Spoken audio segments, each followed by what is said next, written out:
segment. It's something called Boss Pre-Epilogue. Alright, what is this segment about? So on this segment, we're gonna get to some of the questions that the fans submitted themselves. So we're looking at questions that you've always wanted to ask, right? And we're actually going to call on the person who submitted the question so that you can ask the question yourself.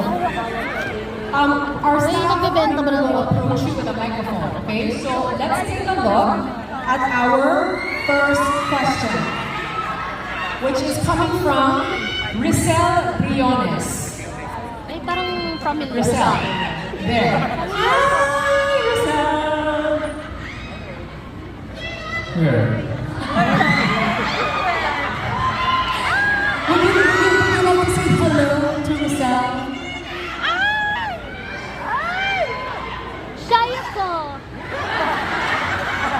Okay, my question is, Naririnig talaga yung what is the sisap. most exciting or memorable moment you have on Backpacker Chef Season 1? And will Season 2 be more exciting and challenging?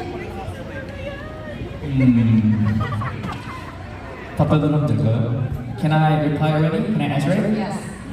사실 이 가장 기억에 남는 순간은 마지막 회가 가장 기억에 남는 것 같아요. 힘들었던 순간들이 다 삭제되고 마지막에 헤어진다고 생각이 들어서 그때가 제일 기억에 남아요. The most memorable part of the Backpacker Chef Season 1 is that I think it's the final season where all the hard things that I actually in mind was gone, but because of the farewell, I was very emotional. 그리고 시즌 2는 계속 촬영 중인데 아마 엄청나게 힘들고 더 재미있을 겁니다. And we're filming season 2 right now, and it's gonna be more harder, but it's gonna be really, really fun. 저기 백종원 선생님이 계시네요. And I can see 백종원 there. Si Chef, oo, nag-appearance dito sa atin. Thank you so much, Chef, for your question. Thank you. Ayan, okay, so let's move on to question number 2 in this segment called Boss Pre-Epilogue, coming from Deanna. Diamond Right, row 1, seat 4, hi! Deanna. Okay, you get to ask your question yourself.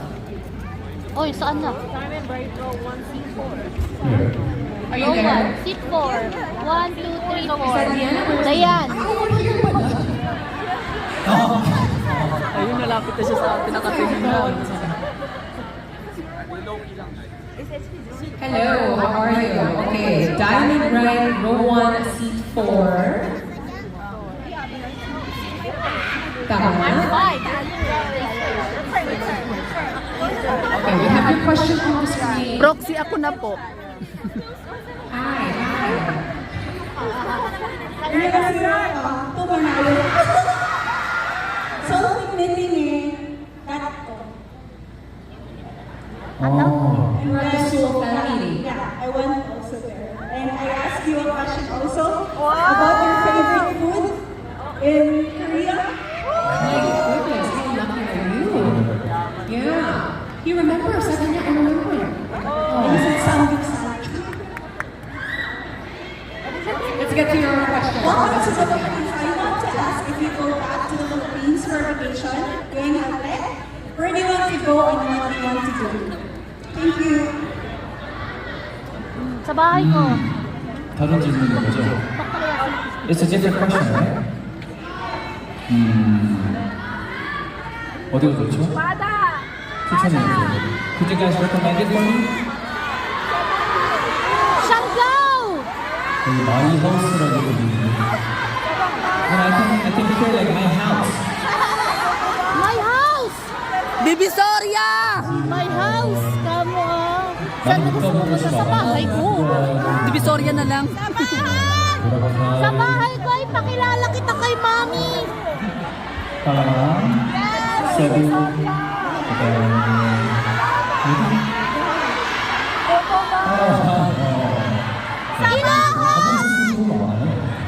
Your house? Legit! You know, I actually didn't get to a lot of places, but if opportunity allows, I would like to visit like Boracay, Palawan, and Cebu. Ay! World famous places like We also have, I think, Ramon representative over there. Yes.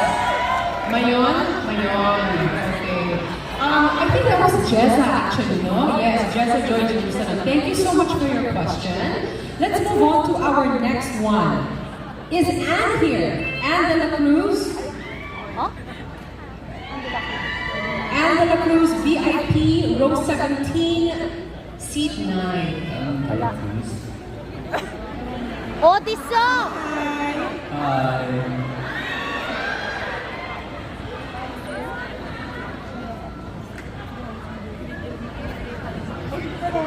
Hello.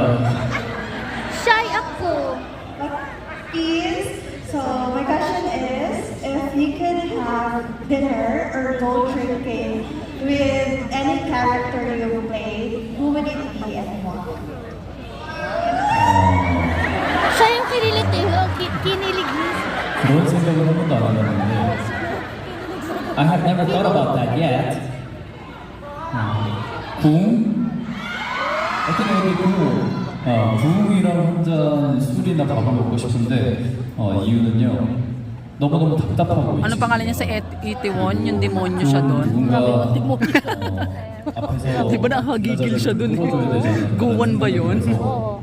부흥이랑 저녁을 Tapos yung pa yung kinanta niyan. I'm going to have a dinner. Di naalala niya yung memories ng pabisita natin. For the reason that because he's so stubborn and I actually want to advise him and try to lead him to Grabe yung role doon, nakakagigil eh. I would actually have dinner with Bull. Who's a fan of the character? Who's a fan?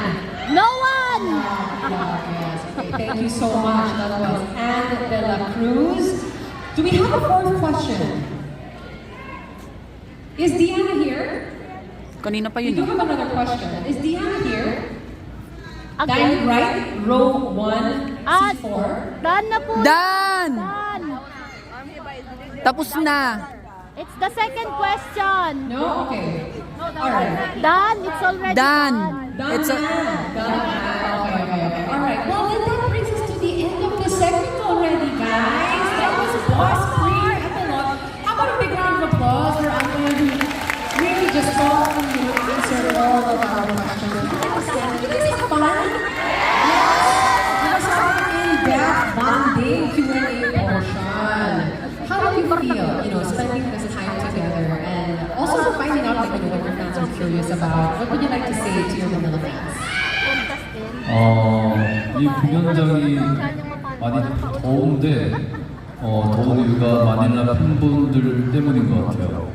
You know, I think this concert area is quite hot, and I think it's because of the passion of the Manila fans here. 정말 이렇게 열정적으로 소리 질러주시고 응원해주셔서 너무 감사하고 정말 오늘 더 컨디션이 좋습니다. Thank you so much for your passionate cheers, and I'm actually in a very good condition today. 열심히 준비한 만큼 재미있게 즐기고 갈 수 있도록 마지막까지 소리 지르고 열정적으로 불태워주세요. 감사합니다. So for the segments that I prepared, I'll do my best to give a time that you could guys enjoy. So make sure to enjoy to the very last moment and be passionate with your cheers, okay? Alright, you know what? It's also hot because that is the Hindi tayo nakikita eh. Anyway, so that is the end of part 1. I want to remind everyone the contestants that we drew earlier, you can now make your way to the stage area, because when we come back, we have a video prepared for you as we move on to part 2, so please enjoy that. Please give a round of applause to Antoine once again, everyone. He's the boss. Alright, we'll see you in part 2. We'll see you in a little bit. Thank you. See you later.